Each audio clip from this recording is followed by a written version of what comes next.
Okay, I'm going to get a little bit long-winded on you here. Just Okay. bear with me. So Yeah, claims no have been made that cold water therapy, whether it be showers, ice-cold baths, or dips in mountain lakes, can help strengthen immunity, enhance pain and stress tolerance, ward off depression, stop hair loss, which I'm sure a lot of people are celebrating, and stimulate, this was a long one for me, it's a bit of a stretch, anti-tumor responses. Do you buy all that? Is it Yeah, really? you know what? I really do. Yeah. For quite a few reasons. One is I've definitely reached out into the community of those who are, seriously practicing this, and it is really amazing to see the feedback of people who have, been very, very ill. Some of them deathly, struggling with cancer, or whether it be, autonomic conditions. And even for myself, I have been struggling with a health condition, and I've noticed a vast improvement since I've been, seriously practicing That the should be all cold it water. takes. I mean, think of Yes, insulating. absolutely. Right. So, there's a reason why we've come to the point of wanting to push a workshop for people to get You involved. really This- believe it, yeah, clearly. Absolutely, clearly. 100%. And you know what? It's also, there's actual studies there. Wim Hof is like, not only has he, done all these amazing things, is he's actually one of the first people, because he's not the first to do this. He's, he's one of the first just to bring it to science.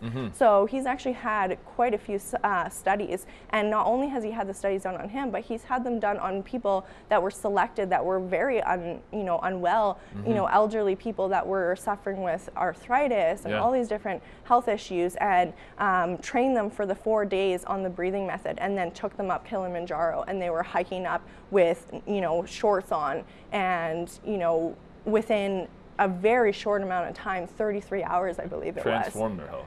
Absolutely, it Incredible. makes you into a form of a superhuman, and it's, the concept is very simple. It's cold water mixed with breath, mixed with meditation, getting out in nature. The cold water just alone, isolated. The amount of Alone, studies yeah. on the benefits, I Well, was but actually in fact, shocked. I mean, anybody can just Google, you can Google it right now, Yes, frankly. absolutely. Jump online and, Yeah. and take a look, and there's a plethora Yeah, of there is. information. Yeah. The idea is that you're shocking your body. Totally. Yeah, you're shocking it to go into a survival type mode, Yeah. which then all of a sudden increases your human growth hormone, it increases testosterone, and then you're starting to able to increase your adrenaline, along with dopamine, the happy, Right, which is also released, yeah. helps with depression and anxiety and all these different things. So and all the while you're ridding yourself of toxins. Is that you're correct? ridding yourself of toxins.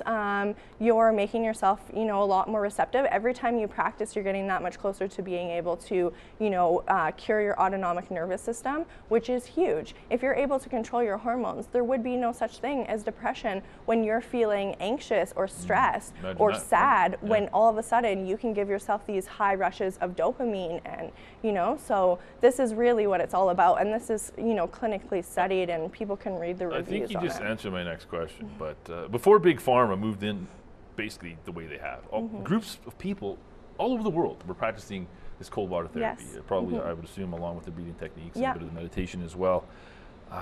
The Shinto followers of Japan, I was reading about, they've been doing this for centuries. They call it misogi.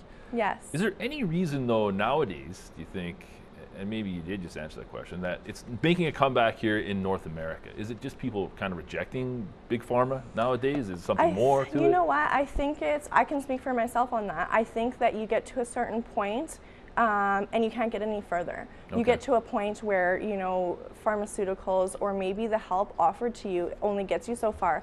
And then you get to a point of desperation, and in that desperation you find strength. And in that strength you find something that is a little bit scary and pushes your boundaries. And all of a sudden you realize, wow, this is something that actually is working, and it's helping so many different people. So yes, it's one of those things that is just like a yoga practice. It's just like going to the gym and waking up early to get into the gym so that you've had that exercise. Yeah. It's a habit. That's why we call it the cold energy habit. It's not something Sure, that you sure. can take one shower and all of a sudden you're cured of whatever Yeah, your sure. issues are. But with long-term use, absolutely. And each time that you do it, you'll notice your resilience is getting higher and higher. You're able to stay in the water longer. You're feeling better. All of a sudden, when you have that headache and you're breathing for 30 breaths, that headache is magically it's gone. So. Yeah. So how many cold showers a week are we talking about? If I'm going to reap some of the benefits, are we talking like 3 times a week? Is that feasible? I think that any amount is better than none. Okay. But I think there's no overdoing it. There's no, you've practice too much. So it's just like stretching, you know. If you stretch a little bit, of course it's going to benefit you, but if you stretch a lot, it's going to benefit you even more. So yeah, baby steps would be starting with some cold showers, you know. Test yourself to go 1 minute in the shower and practice the breathing methods. I definitely suggest that if you're practicing and you're a beginner practicing it, you should be sitting in the shower. You know, you could get lightheaded with your kind of stiff. You could get lightheaded with the breathing method and practicing that. The breathing is, you want to get high levels of oxygen, so you want to be taking a full deep belly breath. And then halfway releasing. Just almost relaxing, and then I'm watching you do that. I'm getting relaxed. Yes. So you practice that. If you're feeling overwhelmed, you're driving in your car and you're stuck in traffic and all of a sudden you're feeling a little bit overwhelmed or stressed, practice the breath for 30 seconds. You know, after 30 breaths, all of a sudden you're like, you know what, I'm actually feeling a lot more balanced. That's a good tip with Calgary traffic. Absolutely. What's my goal though? My goal time in the cold shower to start? Am I shooting for 3 minutes, 4 minutes? Okay, so there's a common thing that Wim Hof says. He says, I am not your guru, find the guru within you. So whatever works for me. So whatever is going to work for you. Everyone's practice is going to be slightly different. Some people have huge hurdles that they have to overcome, huge health hurdles. So for them is like, yes, they have to practice, you know, for long periods of time. It has to be a daily thing. But I feel like, you know, it's whatever you're gonna get back whatever you put into it. Okay, like everything in life. Like everything in life, yeah. So I actually attempted to take a cold shower last night. Yeah. Right. So my fiance is there. I said, baby, you're going to time me. I'm going to do this. Okay. So I cranked the shower, only the cold nozzle. There's no way. There was just got a hand in there, and I completely punked out. Right. So then I decided, you know, it's got to be a different approach, right? So I get in there when it was kind of, you know, it was hot, and then slowly turn the heat down. I know this sounds like really elementary, but people out there are going to jump into cold showers and realize, whoa, this isn't for me. This isn't fun. Like, how do you go about doing it? I really only got 15 seconds full cold when I did have that heat all the way turned down. Like, what is that the way to do it?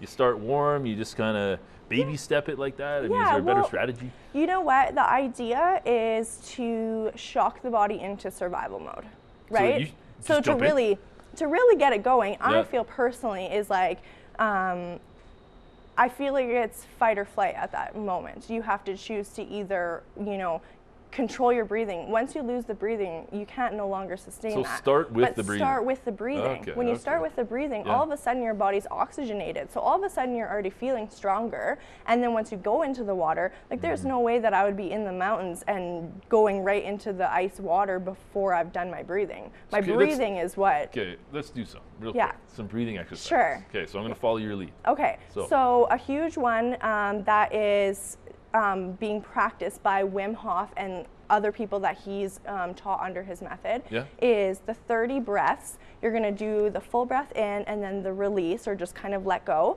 Take another breath in, do that 30 times. And then what you're going to do in order to actually see how the oxygen works in the body is you're going to release your full breath, and then you're going to hold your breath, and you're going to count to see how long you can hold your breath for. So each round that you do this breathing method, you'll be able to hold your breath for longer each time. I'm a visual learner. Okay, are you ready? Okay, let's go. Ready. Deep breath.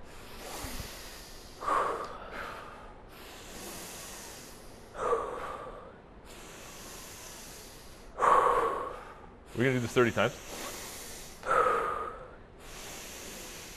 They're going to cut me off to go to a commercial. But I'm already starting to feel, honestly, like energized. Energized. Yeah. Rejuvenated. Now let your breath out. And just hold your breath. And regularly, I would hold it for how long? As long as I can. And then back to the breathing method. And each time you're going to notice, each cycle that you do, you're going to be able to hold your breath for longer. And this is where you really start to tap into the nervous system, because you're able to actually correlate. You'll start to see some chakra lights. It usually starts with some blue flickering of lights. I'll see it.